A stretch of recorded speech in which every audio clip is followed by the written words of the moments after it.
રાજ્યમાં સ્થાનિક ચૂંટણીના પડઘમ વાગી રહ્યા છે, તેવામાં ભાજપ દ્વારા સ્નેહમિલન થકી લોકસંપર્ક પ્રબળ બનાવવા કવાયત હાથ ધરાઈ છે। ધાંગધ્રા શહેર ભાજપ દ્વારા પૂર્વ કેબિનેટ મંત્રી આઈ.કે. જાડેજા, ધારાસભ્ય પ્રકાશ વરમોરા, પાલિકા પ્રમુખ કુલદીપસિંહ ઝાલાની આગેવાનીમાં આમંત્રિત આગેવાનો એવં પૂર્વ મંત્રી બ્રિજેશ મિર્જાની ઉપસ્થિતિમાં સ્નેહમિલન કાર્યક્રમનું આયોજન કરવામાં આવ્યું હતું।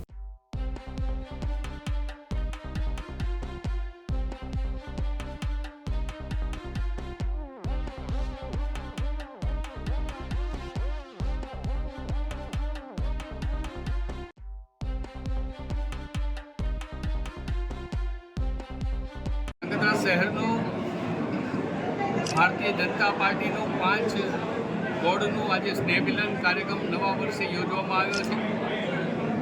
1000 કરતાં વધારે કાર્યકર્તાઓની ઉપસ્થિતિ આજે અહીંયા રહી છે। શુભેચ્છક મિત્રો પણ ઉપસ્થિત રહ્યા છે અને સમગ્ર ગુજરાતની અંદર, દેશની અંદર સ્વદેશી ભારત, આત્મનિર્ભર ભારત, વિકસિત ભારત માટેની એક ઝુંબેશ માનનીય નરેન્દ્રભાઈ મોદીના માર્ગદર્શન સાથે ચાલી રહી છે અને આગળ ધપાવવા માટે પણ વાત મૂકવામાં આવી છે।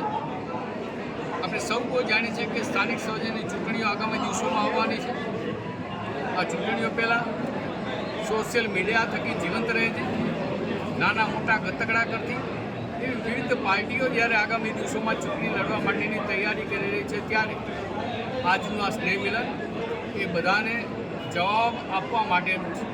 ગત ચૂંટણીમાં ભારતીય જનતા પાર્ટી 36માંથી 35 સીટ જીતી હતી। 1 સીટ ફોર્મ ભરવાની ભૂલના કારણે ભારતીય જનતા પાર્ટી પાસેથી ગઈ હતી।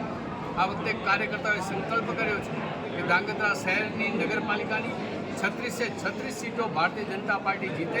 ધાંગધ્રા શહેરમાં વર્ષોથી ભારતીય જનતા પાર્ટી વિકાસના અનેકવિધ પ્રકારના જ્યારે કાર્યો કરતી આવી છે, ત્યારે આ કાર્યોને આગળ ધપાવવા માટે ધાંગધ્રા શહેર સ્વચ્છ, સુંદર, રળિયામણું, હરિયાળું બને, વધુ ધબકતું બને એ દિશાના પ્રયત્ન કરવા માટે આજે નવા વર્ષે કાર્યકર્તાઓએ સંકલ્પ કર્યો છે।